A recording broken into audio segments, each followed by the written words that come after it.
Hi Summit Stars, this is Miss Walls here to read a story for you, and this is our special guest, Tucker. Okay, we are going to read Memoirs of a Hamster.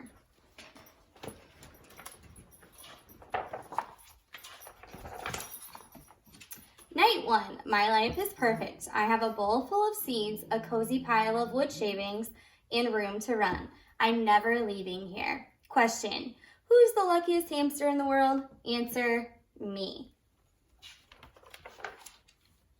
Night 2. I was just telling myself, Seymour, you've got it made, when my exercise wheel was delivered. I like to work out. It's the best model around. The Fuzzy Boy 360. Shiny as a new dime and fast as lightning.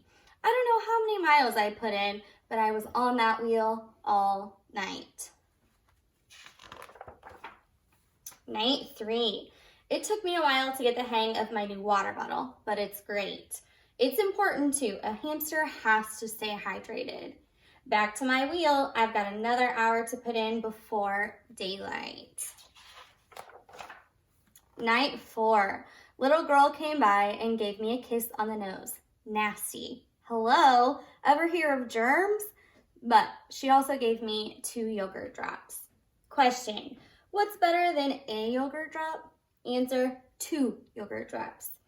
I ate one and tucked the other in my cheek to save for later.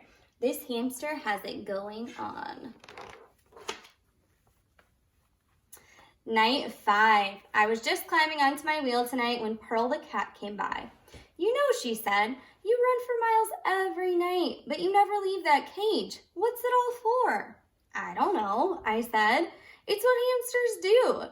What a complete waste of time, she said. Have fun in your cage. I'm going to the sunroom. Sunroom? What's a sunroom? Night 6. Little girl woke me up to clean my cage today. She kissed me on the nose again. Barf. She needs to knock that off. But while she was carrying me around, I realized there's a lot of house around me that I haven't seen. It seems to go on forever. I tried as hard as I could, but I couldn't see a sunroom. Little girl gave me a yogurt drop, and I completely forgot about the sunroom. Whatever a sunroom is it better than a yogurt drop? Answer, no. Night 7. I planned on running a marathon tonight, but my Fuzzy Boy 360 is a little squeaky. Pearl came over to the cage looking a little annoyed. You really need to get yourself out of there, she said. But why? I asked. I've got my wheel, I've got my seeds, I've got yogurt drops. You wouldn't need a wheel out here, she said. There's plenty of room to run. This staircase is made of sunflower seeds. And the sunroom is filled with yogurt drops. As she was walking away, she turned around and said, watch out for Hoover. Hoover? Who's Hoover? What do you think that cat's up to? Night 8. I didn't sleep a wink all day. Little girl came by and kissed me on the nose. Yuck. And then I had a terrible workout. I just couldn't focus. How could I concentrate knowing what I know? Imagine a whole staircase made of sunflower seeds. In the sunroom? Don't I deserve to be in the sunroom? Buck the dog came by to give my cage a sniff, and I said, Buck, do you like the sunroom? Big goofy Buck said, I love the sunroom. It's so sunny. And he trotted away. I think Buck's my favorite character. Night 9. No workout tonight. I spent the whole evening putting together a plan.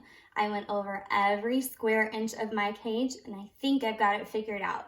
Operation Tasty Treat is set for tomorrow night. Hello, staircase.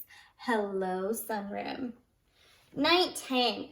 Good old Seymour is one smart hamster. My escape went like clockwork.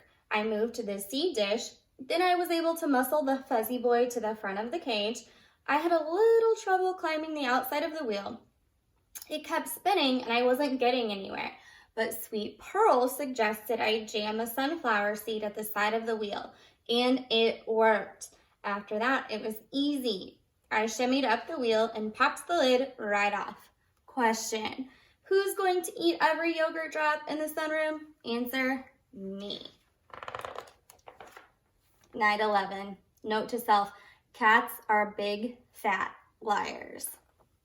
I'm writing this from under the sofa. One wrong move and Pearl will have me for dinner. For starters, the staircase is not made of sunflower seeds. It's just carpet. It tastes like a sweater. And the sunroom is nice, but there wasn't a yogurt drop inside. And when I heard Pearl, the big fat liar, say, "Hello, Seymour," I knew something was wrong. She looked really hungry, but all of that time on the wheel paid off. I raced past her and squeezed out of the sunroom just in time. I made it here, but now what? Pearl keeps clawing under the sofa. That big fat liar. I'll probably never see my cage again. Question, who's in big trouble? Answer, me. Night 12. I'm doomed. I'll never make it out of here alive. I can see Pearl pacing back and forth. She says she's looking up recipes. I tore a tag off the bottom of the sofa, found an old pencil, and wrote out my will. I, Seymour Q. Hamster, being of tired mind and hungry body, leave my fuzzy boy 360 to my 17 brothers. I leave my water bottle to my 22 sisters, and to my sweet mother and father, I leave the 4 yogurt drops hidden in the corner of my cage. I won't be needing them. I sniffled a few times and fell asleep. Goodbye, friends. I love you all. Night 13. So hungry and tired I could barely move. I heard Pearl purring the way she does when she's asleep. It was my only chance. I tiptoed out from the back of the sofa and headed straight for my cage. I was going to make it, but suddenly there was a terrible noise. It sounded like a hurricane. Uh-oh. An enormous monster was coming right at me. I looked up at its terrible eyes and read the most frightening word. Hoover! It was trying to suck me inside. Buck heard the commotion and started barking like crazy. That woke up Pearl, the big fat liar, who hissed, "He's mine!" and started racing right toward me. Hoover had me by the tail, Pearl was swiping at me with her claws, and Buck was howling like mad. I was a goner. I closed my eyes and waited for it to be over. And then came the sweetest thing I've ever heard. "Seymour!" It was suddenly very quiet. Hoover, Pearl, and Buck stopped in their tracks. And one surprised but happy little girl got to me first. She kissed me on the nose, a lovely, beautiful, sweet kiss. And I kissed her right back, twice. Night 14. My life is perfect. I have a bowl full of seeds, a cozy pile of wood shavings, and room to run. I'm never leaving here. Question, who's the luckiest hamster in the world? Answer, me. I hope you enjoyed this story.